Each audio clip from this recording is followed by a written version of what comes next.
here. Really? What's that like? They surrender, you can see all the Indians. Very good. You see the British and that sort of thing. Commanders makes the right decision. This guy didn't kill them all. Because we were so angry. So by surrendering, he saved their lives. So they simply tried to take them back. In my opinion, he saved their lives. So we were the governors. The British never controlled us. Oh no, we were fighting outside the British. At the end of the day, if any sailors came ashore, we're not British. So the end of the day, it's we were fighting for our own land. And fire. Next week, take out and although I wouldn't take out back in the habit, this is much better for taking out refugees.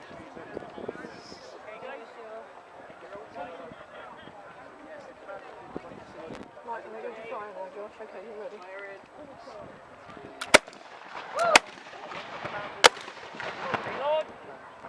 That's what I mean, that sounds like fireworks, eh? Yeah, because Brock made a decision, he said the Indians are going to kill us all, and the British. He said, wait, the British said the British kill us. So he did the right thing.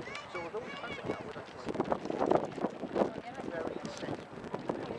Because we were going there, the British would have controlled us, we were going to kill them all. It's scary, isn't it?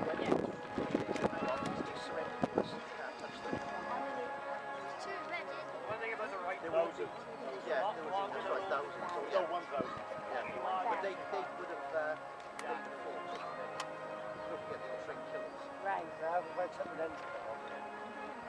So is the Indians, they're always at war with one another. So they're always fighting. Always fighting. Well, I remember this. Yeah. In elementary school. Okay. And, you forget about things very Well, typically, like the regulars generally, they should have Well, it's all to do with fear. be down here, And it's spiritual as well. give you Making the cream, get the women for the cream, colours. So this is very, very They do the same with the Celts. In the prehistoric period, the Celts did the same thing, the face painting on. Not just the Indians, they're all did for religious reasons and also various methods of going we about look more it. frightened than face painting. Depending on And also Celtic use as a site. it's like a red flag. We'll put the place where we're not fighting. Where if we have a place, we're not. Do you want to fire off a couple of rounds, my friends? We're shooting white soldiers. Oh, fine. Wait if it's military. Excellent. We'll kill Yankees. Excellent. Oh well. Now we scalp Yankees, Just as well I'm a Welshman then. and we take women. You may be wondering what is a Welshman doing? I went to America when I was a young man of about 20. I went to America as a journeyman gunsmith because I cured a man called John Mellon, which gentleman was making beer in Pennsylvania right now. Much more accurate sort of thing in this country. So I went over just in time, but he died. Unfortunately, So that's that guy who would disagree. Right. He was actually very brave because he made a decision. Right. Well, that's the way it is. You gotta make the right way. To the right, right, face. Right shoulders forward, eyes left, quick, march. Forward. Right shoulders forward. Forward.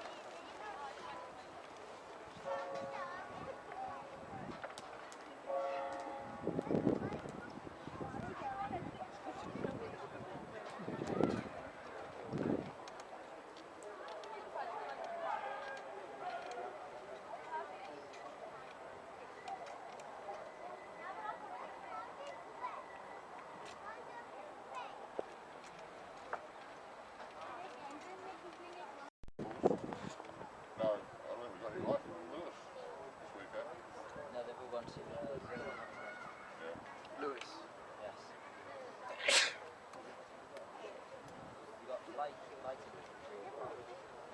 Well, that's the point. They might have something with the 33rd or the 28 they might Oh, have rifles. the 168 that turned up, he's a rifle as well, isn't he? He hasn't got his rifle kit.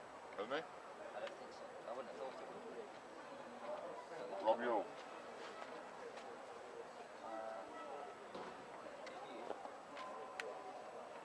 The people that are lights, they have the green balloons.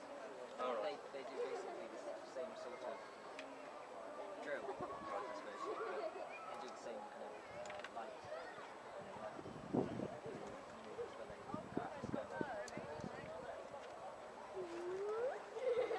Anybody with a green clue? Yeah. They would definitely, they would be on 50. They They would still have that. Certainly the rifle. There is reports of some of the lights being issued with rifles, but we've never been able to verify it.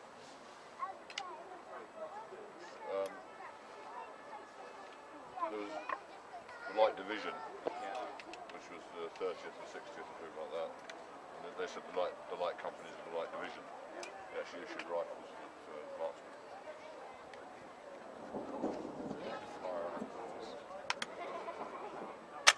No, it's not count. What did you get done? Thank you. That's alright, you're very welcome. It's not bad spot at the moment. Any reflection. Blow in the wind, wouldn't it? Yeah. I mean, luckily it doesn't. It's quite a reliable little baby.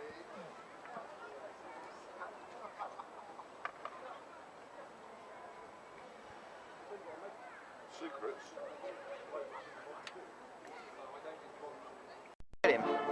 I've never seen them. 1 king shilling of George III. Okay, replica one that you can buy coins these days that are. How much is that worth in money today? That My maths isn't that great. I couldn't tell you what the change is. But you'd have got that.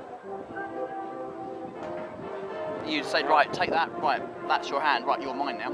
Would it get much of it with that, you know, to live on? I can't think. I think it's about 11 shillings a day. Probably a lot. I would have thought for the army back then. You couldn't do much if you were in the army, could you? Because you were like fighting all the time, anyway. So you couldn't really do much money. Yeah, but I mean that would have paid. Most of that would have. You'd have been paid that, but most of that would have come out for your food, because the army had to feed you. Your kit, because the army had to clothe you.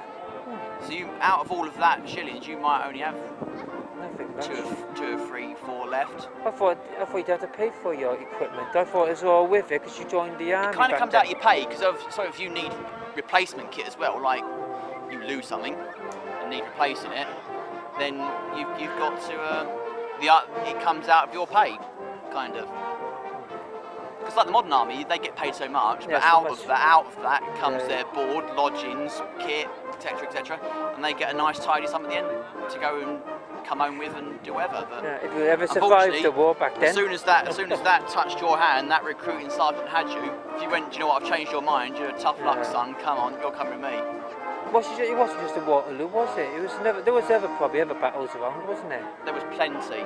I just can't remember them. Plenty. I can't remember them all. For example, you had all the Spanish stuff. So you had like Salamanca, Madrid, passing up through Portugal, up through Spain, up through the Pyrenees, into France, all the way up through France. Obviously, then you had the Peninsular War first, which the first time Napoleon got defeated. Yeah, he then went away. Went back, then he came back, got all his army back together again, and we met him in Waterloo, or Quatre Bras and Waterloo. Any over here? Battles over here? No, at all. So mainly they went out. It was basically Portugal, Spain, and France. That was it. And you were away for however long you were away for, basically. I mean, okay, if you managed to make it all the way through and you were lucky enough, you were probably away from the whole. Yeah, exactly. I mean, you may have been injured and not died on the surgeon's table. And but you know, many men that went out there, they're still out there. Because were they young though? To middle-aged, and then I don't think they would have taken older people on, would they? It'd be like again, when you go around recruiting things, you could look at the lads. Some of the lads were going, "Oh, come on, mates, we'll join up," you know, things like that. But unfortunately, they might have gone into their first battle. They might have gone into their first battle, trained, gone into their first battle, and died that day. You don't. Well, they'd have to train you, wouldn't they, properly? First. Oh, you'd have been trained because I say that Yeah. drilling, that you're doing it every day Yeah. to get it into your mind. But you walk into a battle, like maybe one of these things that we did here. They're firing at you, you're firing at them. That might have been their only time they saw battle. Yeah. They may have got through it. They may have got through all of it. I mean, you look at all the Sharp episodes of things. Yeah. There was one where they recruited all the lads. Said, right, come on then.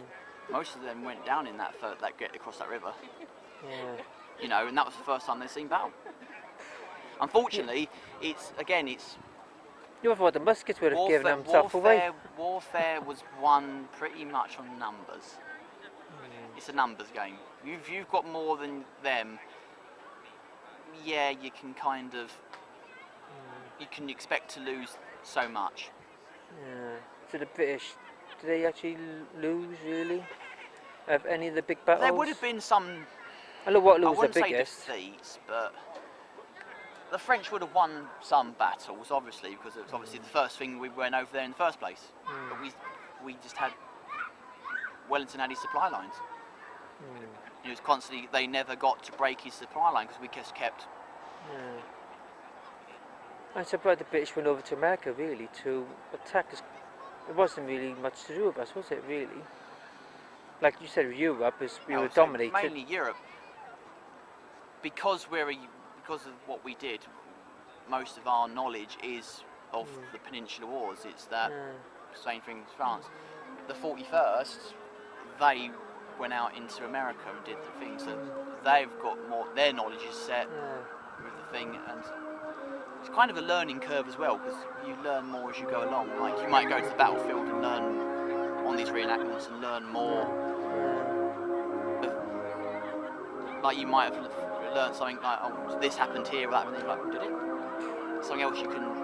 Something else to add to your knowledge. Yeah. Well, like mine's very low. Mine's just like Waterloo and. Well, to be honest, before I started this, again, it's kind of the same thing. You know what you know through either watching the telly or the history books or school or things like that, and you pick it up and you either people know it more or people talk.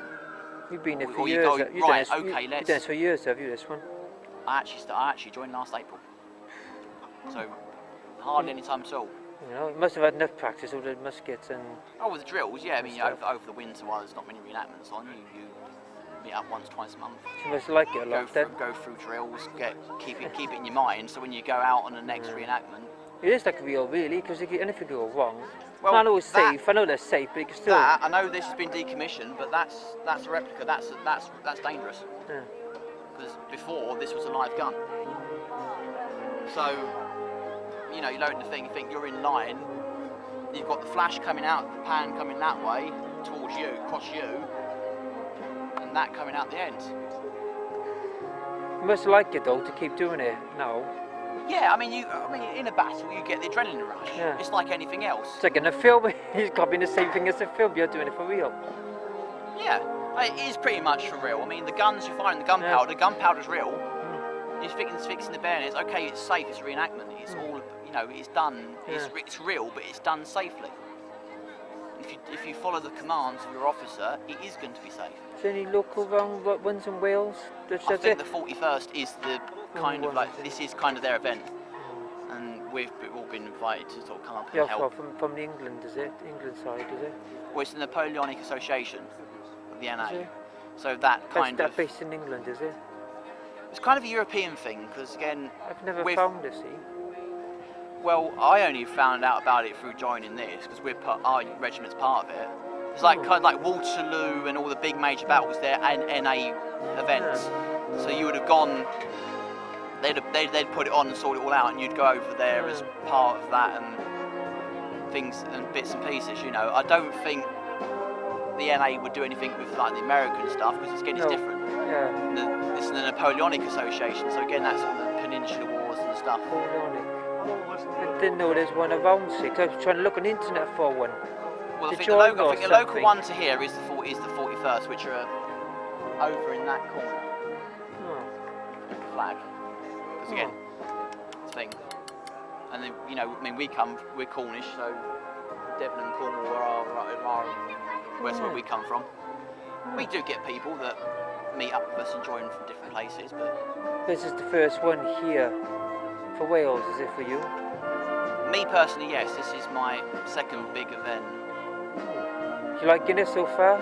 Yeah, no, it's, I mean, don't get me, it's great. I mean, you're in line, you're doing the drills, you're doing the events, you're getting stuck into the reenactment sides and the skirmishes and the battles and stuff, and it really is good fun. So say your adrenaline kicks in, you learn all the things, you're firing the guns, you're doing the drill, as is was.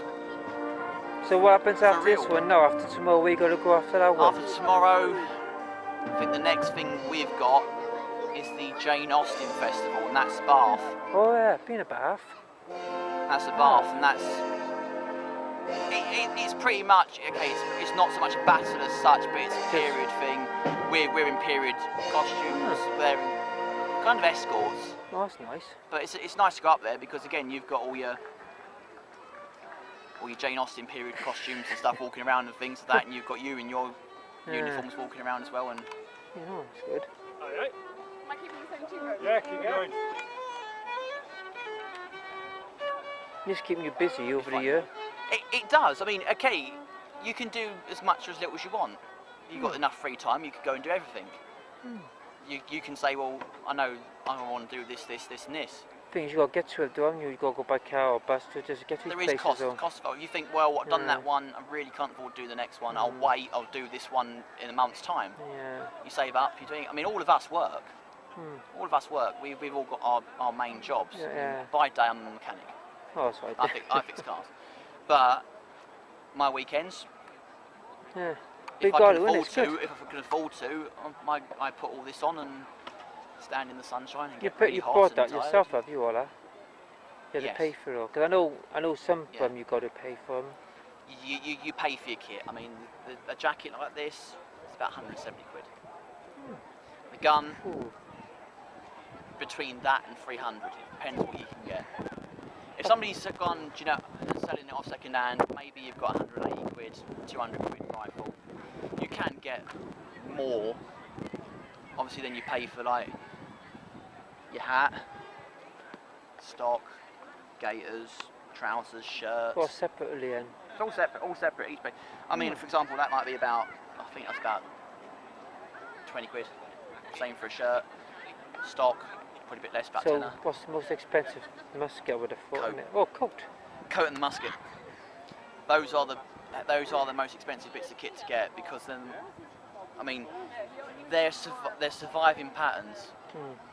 They're not original things. They're made from a surviving pattern, and then just adjusted to your measurements. You take your measurements. Seamstress comes along, adjusts just that pattern, makes you a nice coat, which will last you quite a while actually, because again, the fixed material. It's thick, it's sturdy.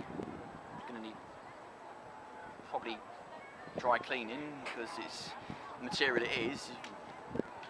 And then once you've got one of these, that's your gun. You know, you might have to sort general repair and maintenance, but other than that, it's same with the bayonet. You know, there's not much that's going to go wrong with one of those. No. Apart from go blunt or break off at the end, or get out of shape, or. So most things that go are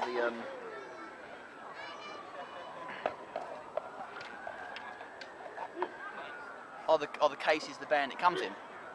There's only a bit of thin leather, and if that goes, you might need to change that. You might not need to change the bayonet, but you might need to change the holder it comes in. So it's all little bits and pieces, but once you've got your kit, you're pretty much set.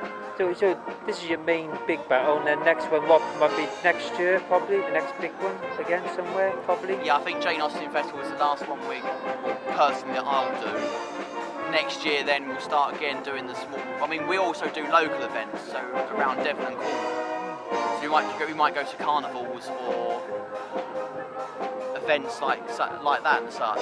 Do you get paid those? Or is it's still a voluntary service? You get paid some sort of sum. You know, you're in actors, so it's like if they want you to come, well, okay, call it It depends. You can't say exactly what. I couldn't tell you a price because I don't. It's all done. It's all sorted out by our commanders. That's right, we just turn up and have fun. Yeah, that's good. That is. And it is fun. I love history. I love history. It is It's good fun to see because it all. we are. You have to be a history buff to kind of want to do it because you like the. I like the period. I've found out this through Berry Head, which is in Devon. It's a Napoleonic fort, which kind of works well, and that's our training ground. This is probably your biggest though, this is, isn't it? Because it's an anniversary as well. It is an anniversary. You've also got the anniversary of Waterloo. I think that's 2015. Is it? That's going to be a big event. Oh, it comes here. Oh, I hope so. Well, it'll be done. It'll be done at Waterloo, so it will be us going out to the battlefield and actually being on that battlefield, as was France, when they did it for real in the first place. You've got the farmhouse in the middle. You've got the ridge. You've got the. We do, if we can do it, and they do have these events, you go out to the battlefield and do it on the battlefield. I said we could go to France, don't they? And you fight through the towns, maybe you do street. But at least you got this one, that's amazing. It's quite nice. Again, local events around the country as well, it's quite nice to get to. Wow, it's not that far. I mean, we went to London last weekend, it was Worcester. It's a place called Spetchley Park. And that was a multi-period reenactment, so not just us, but you had like medieval period, World War II, I love all that. American Civil War, that kind of thing, it's... Just got to get to them, man, these places. Unfortunately, it's not easy. You've got to get to them, and I mean, when we go out to these big ones, we usually like hire a minivan and we go on convoy.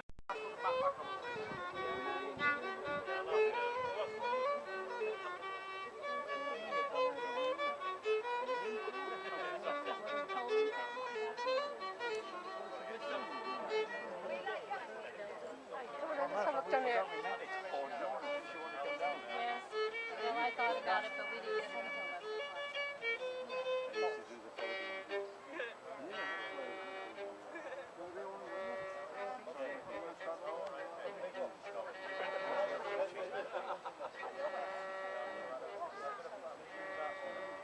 Are you going to do one of these silent picture musical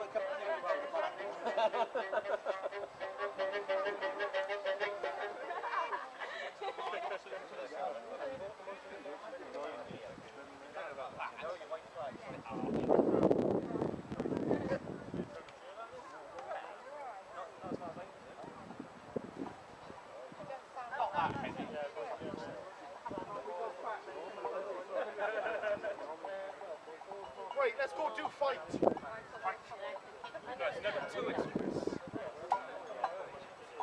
just going to say, you guys get ready for premature.